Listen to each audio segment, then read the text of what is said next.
반갑습니다. 주식탐구생활 전재현입니다.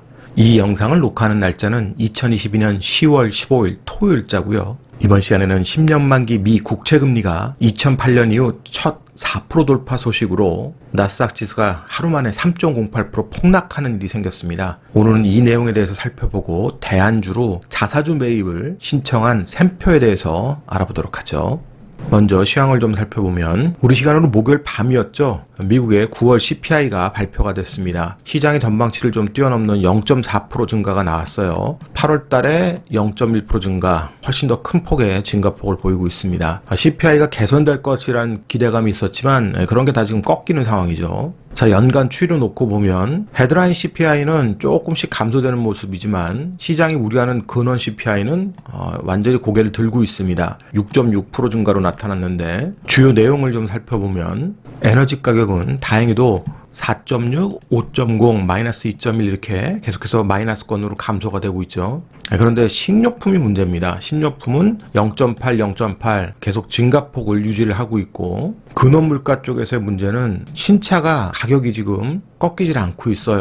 0.6, 0.8, 0.7 이렇게 계속 증가로 나타나고 있습니다. 중고차 가격은 다행히도 지금 꺾이고 있는데 신차는 꺾이지 않고 있다. 그리고 서비스 분야에서 큰 폭의 비중을 차지하는 주거 비용이 계속 높은 수준입니다. 0.5, 0.7, 0.7 계속 높은 수준을 유지를 하고 있고요. 교통비 같은 경우도 7월 달에 마이너스 0.5로 좀 감소되는 흐름을 보였지만 다시 0.5, 1.9 그러면서 증가폭이 확대되고 있습니다. 의료 서비스 같은 경우도 0.4, 0.8, 1.0으로 계속 증가폭이 확대되는 그런 모습을 보이고 있죠. 서비스 분야의 인플레이션이 꺾이질 않고 계속 증가하니까 근원 물가 지수는 앞으로도 꾸준한 상승을 만들어낼 것 같습니다. 네, 그러면 시장이 기대하는 바하고는 전혀 반대 방향으로 움직이기 때문에 연준의 스탠스가 바뀔 가능성은 지금 당장 없잖아요. 그러니까 이런 부담이 계속 시장에 전해지고 있는 겁니다. 더군다나 지금 9월 달부터 문제가 됐던 영국의 채권 시장이 지금 계속 요동을 치고 있습니다. 14일까지는 영국이 채권을 매입하겠다 이런 얘기를 했기 때문에 조금 안정화를 갖고 왔습니다만 다시 추가적인 매입 소식이 없으니까 오늘 새벽 마감한 영국 채권 시장은 아주 급등이 나왔습니다. 이 급등의 가장 큰 문제가 되는 것은 역시 장기 채권이에요. 장기물이 계속 급등하는 모습을 보이니까 장기채에 투자하는 각종 연기금이라든지 보험사 이런 쪽 금융사들에 대한 부담이 커졌고 이 장기채와 연관되어 있는 각종 파생 상품이 있단 말이죠. 그 파생 상품에 문제가 생겨서 마진콜이 발생한다면 제2의 리먼 사태가 또 나타날 수 있는 겁니다. 그런 불안감이 지금 시장을 해서 억누르고 있는 거예요. 10년 만기 미 국채 금리의 추이도 보시면 2008년 이후 최초로 4% 돌파하고 마감을 했습니다. 계속 4% 찍으면 꼬리 달고 찍으면 꼬리 달고 그랬단 말이에요. 그런데 종가상으로 4% 돌파해서 마감을 했습니다. 결국 추가적 금리 상승을 만들어낸다 그러면 시장은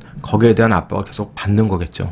자, 나스닥 지수가 하루 만에 3.08% 급락을 해버렸습니다. 자, 10,000포인트 또 테스트를 할 텐데 우리 시간으로 이제 금요일 새벽이었죠. CPI 발표 후에 급락했다가 쇼커버링 나오면서 급반등을 했는데 이게 다 기술적인 부분이잖아요. 기계가 그동안 공매도 쳤던 물량을 차익 실현하면서 이 현상이 나타났다 그러면 여기를 또 확인하는 작업을 하게 될 겁니다. 그렇게 되면 뭐 잠깐 반등이 나올 수도 있겠죠. 그런데 반등이 조금 더 강해서 베어마켓 랠리에 대한 기대감이 나타나려면 최소한 영국이 다시 국채를 매입하겠다. 그것도 단기적 매입이 아니라 조금 더 기간을 연장해서 매입하겠다. 이런 소식이 나와야지만 베어마켓 랠리를 할 수 있는 기술적 요인이 발생하는 거지. 그렇지 않고서는 잠깐 반등 나와도 다시 두들겨 맞는 악순환이 계속 반복될 가능성이 많이 있습니다. 그러니까 주의를 해야 되겠죠. 우리 시장 같은 경우도 지난주에 원달러 환율에서 아일랜드 갭이 발생하면서 기대감이 있었습니다만 화요일날 바로 이 갭을 메꿔버렸어요. 그러니까 의미가 없죠. 바로 소멸돼 버렸고 그래서 지난주에 소개했던 현대미포조선 같은 경우 저점을 지지하고 반등한다 해도 매매해서는 안 되겠죠. 만약에 이 고점을 뚫고 강하게 가는 모습이 나오면 환 관련 파생 상품에 대한 리스크가 커지는 구간이 생길 수 있습니다. 그래서 일단 관심을 적고 그래도 주가가 반등한다면 그건 남의 떡으로 봐야 되겠죠.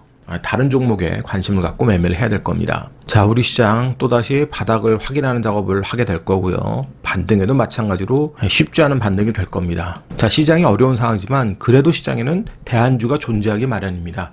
외국인 기관 수급주가 될 수도 있고 또 재료주가 될 수도 있는데요. 지금 당장은 아니래도 앞으로 재료가 될 수 있는 종목이 있어서 우리가 그 중에서 샘표를 좀 보겠습니다. 최근에 주가가 급락하다 보니까 자사주 신청을 하는 기업들이 많이 늘고 있는데요. 뭐 자사주 신청한다고 무조건 다 좋다고 할 수는 없죠.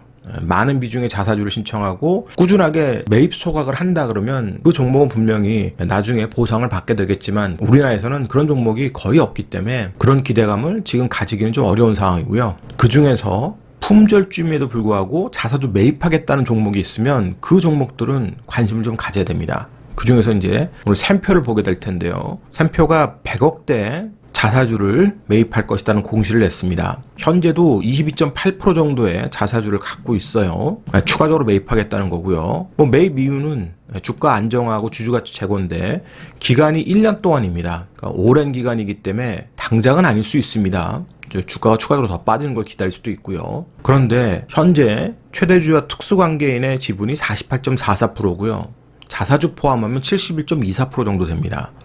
그런데 여기다가 100억 규모의 자사주를 추가적으로 매입하면 거의 80% 가까운 지분을 보유하게 돼요. 그래서 유통 물량이 거의 잠기죠. 지금도 유통 물량이 많지 않은데 저렇게 자사주까지 추가적으로 매입한다 그러면 유통 물량이 크게 잠길 수가 있습니다. 그런 걸 세력들이 노릴 수 있다는 거예요. 조금만 매집해도 주가를 급등시킬 수 있는 그런 기회를 만들 수 있으니까 세력들이 관심 있게 보고 타이밍을 노릴 수 있다는 겁니다. 그럼 그런 타이밍에 우리도 같이 동참해서 수익 구조를 만들어 보자는 거죠. 만약에 샘표가 회사가 부도위기도 날 수 있는 그런 부실회사다 그러면 문제가 있겠죠. 그런데 샘표는 부실회사는 아닙니다. 보시다시피 유보율도 7,000%가 넘고요. 부채비율도 41% 정도밖에 안 됩니다. 단지 실적이 좀 좋지 않은 것 뿐입니다. 자, 2020년에 400억 정도 영업이익을 낼 정도로 좋았지만 2021년은 반토막 났고요. 올해도 그 수준일 겁니다. 자, 영업이익 200억 수준인데 시가총액은 지금 1,400억대란 말이에요. 그러니까 비싸다고 볼 수는 없죠. 거기다가 충분한 자산도 가지고 있으니까요. 그래서 문제없는 회사가 품절주에 자사주 매입한다 그러면 분명히 세력들이 관찰하고 있을 거예요. 어느 시점인가 세력들이 개입할 수 있다는 소리입니다. 근데 그 시점을 우리가 판단하려면 자사주를 매입을 진짜로 하는 시기가 돼야 될 거예요. 미리 선취할 필요는 없다고 보고 그 시기에 맞춰서 우리가 대응하는 전략을 좀 미리 짜보는 거죠.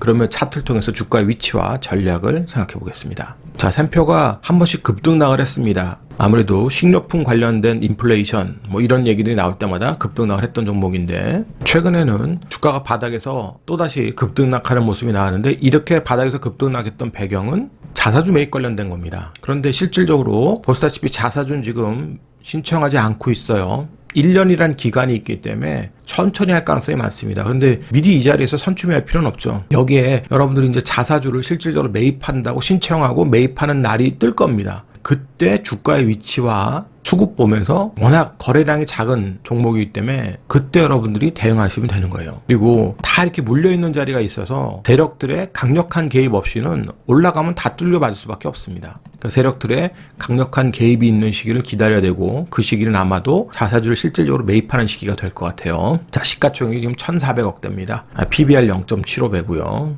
그러니까 부담이 크지 않죠. 그래서 그 날짜를 잘 노려보시면 대안주로 좋은 수익을 낼 수 있는 종목이 될 수 있습니다. 최근에 품절주로 양지사가 슈퍼개미 관련된 이슈로 급등했던 모습을 보셨을 거예요. 아주 급등락하면서 결국은 대시세를 한번 냈죠. 자, 이렇게 꼭 대시세가 나란 법은 없지만 세력들은 이런 기대감을 안고 그 시기를 노릴 가능성이 있습니다. 그래서 우리도 그 시기에 맞춰서 미리 준비를 좀 해놓는 거죠. 지금 매입을 하는 게 아니라 세력들이 움직이는 시기, 그 시기를 기다렸다가 동참하는 그런 전략을 미리 한번 세워볼 필요가 있습니다. 오늘자 한 줄 요약. 자사주를 매입하는 품절주는 세력들이 주목한다. 이 영상이 도움이 되셨다면 좋아요, 구독하기 부탁드리고요. 저는 다음 시간에 또 뵙도록 하겠습니다. 고맙습니다. 천지인이었습니다.